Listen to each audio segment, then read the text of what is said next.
السلام علیکم دوستانو، ستړي مشه په خیر راغلی. الله دې وکړي چې واړه به روغ وای راته.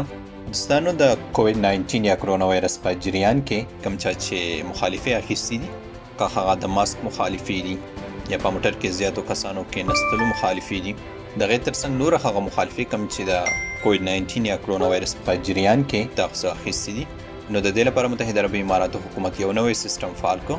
نو غواړم چې نن په همدې باره کې خبرې در سره وکړم. هیله لرم چې تر پایه پورې ملتیا وکړئ او دا ویډیو خپل نور ملګرو سره هم شریکه کړئ ترڅو دوی ته هم دغه باره کې معلومات ورسیږي.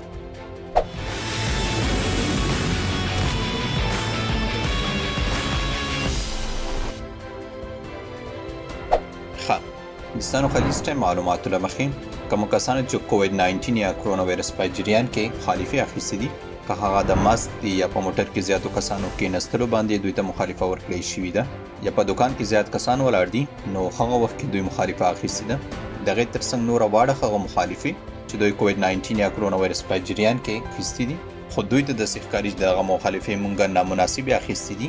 ګورئ، دې خبرې ته مو خیال وي، هر هغه مخالفې چې تاسو ته ښکاري دغه مونږ ته په ناحقه راکړي دي یا نامناسبې راکړي دي او د هغې مقدار د 500 درهمو څخه واخله تر 500,000 درهمو پورې دی، نو تاسو کولی شئ چې د دې لپاره آنلاین خپل شکایت جمع کړئ.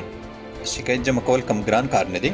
اول خو خپله کولی شئ چې د دې ویب سایټ په تھرو کوم چې تاسو ته په سکرین باندې ښکاري او لینک هم د هغه سکرین باندې تاسو ته ښکاري، د دې په تھرو کولی شئ چې خپل شکایت جمع کړئ، یا که چیرې تاسو سره کمپیوټر نه وي نو خپل موبایل په تھرو دغه اپلیکیشن ډاونلوډ کړئ.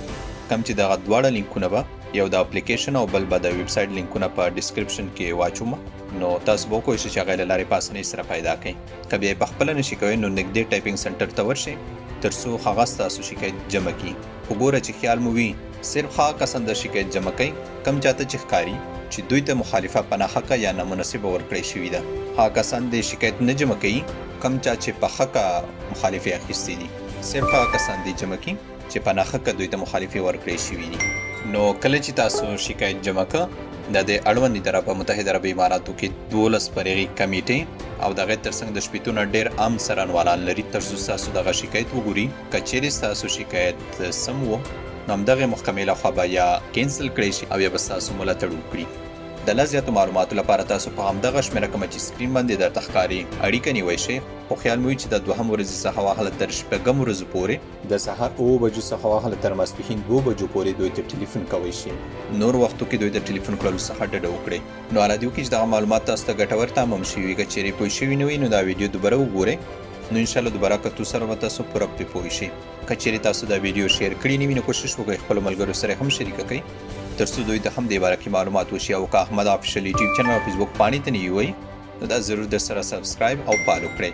په اخر کې ستاسو دعاګانو او سپورټ نه د زړه له کومې مننه کوم. ښاد او آباد اوسئ.